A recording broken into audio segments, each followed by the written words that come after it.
All right, good evening to our Facebook Live audience and those watching on our 13 WREX app. I'm William Ingalls reporting live here in Wisconsin. As you've been seeing across our news channels and our app platforms, even Facebook, as you can imagine, we have a major crash here on I-90. WREX's Shannon Taylor with me now, also helping me out behind the camera here. You can see this is kind of the epicenter of where crews are working right now. They've worked to remove, since we've been here, about 10 cars already.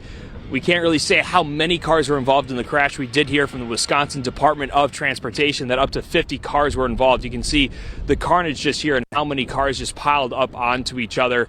Shannon, if you could look at that semi right here that's kind of pinned in between those cars, there's a man trapped inside of that semi trailer last time I checked. But really what you can see, all these people out here, everyone out here helping. You see all these green vests. Those are either with the wrecking companies. You have a few of the Rock County sheriffs, Wisconsin Department of Transportation going in here checking to make sure everyone's okay. At this time, we don't have any confirmed amount of injuries. We've heard that some hospitals around the area have been seeing an influx of people coming to them, but we don't have anything as far as confirmed numbers right now. We are waiting to hear from the Sheriff's Department. We are waiting to hear from the Wisconsin Department of Transportation. However, right now, we don't have anything confirmed, and as you can see right now, there is a lot of work to be done here right now. If you haven't seen already to this point, I-90/I-39 here near Beloit, near Janesville, shut down in both directions. And Shannon, I'm going to actually have you turn around a little bit now. That's leading to a whole bunch of traffic coming onto these little side roads and these service roads. Important to note, if you're driving anywhere around this region, a lot of these roads have had a lot of blowover. You can even see kind of all that snow cascading and blowing around in the back. Even our way up here was really slippery. We were able, unfortunately, to park near a neighbor. That way we're out of the way. And because a lot of people who tried to pull over, Shannon, if you could actually look at that one car that has the caution tape on it, that's because so many of these cars are getting stuck on the side of the road. And you already have about all the wreckers on the highway right now, and there's no way they can get off the highway to help these other cars that are getting stuck on the service road. So a lot to keep track of right now.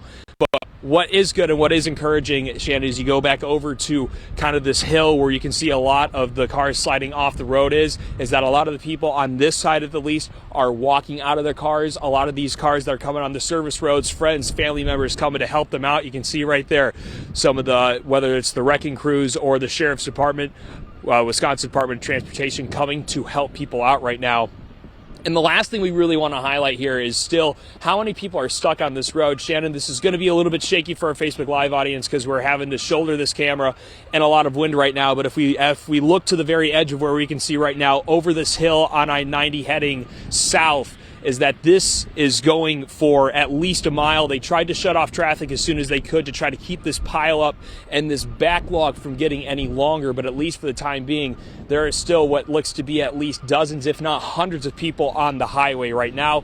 We're live here on the scene, as you can see, trying to get as much information as we can ahead of our 4 o'clock broadcast, but we're going to be working through the night here as we look to get more information. Myself, WREX is Shannon Taylor, WREX is Dylan Valencia, Emily McMinn, Sam Soto, as well as Kelsey Emery coming in from weather to help us out here as we cover this breaking news scene. We're going to be giving you live up-to-date coverage throughout the night at 4, 5, 6, and 10 as we continue to try to talk to people and figure out when exactly this road's going to be open, how many injuries potentially happened, what caused this crash in the first place. We're going to be trying to get all those answers for you tonight on our evening shows 4, 5, 6, and 10. We look forward to seeing you then. Thanks for watching.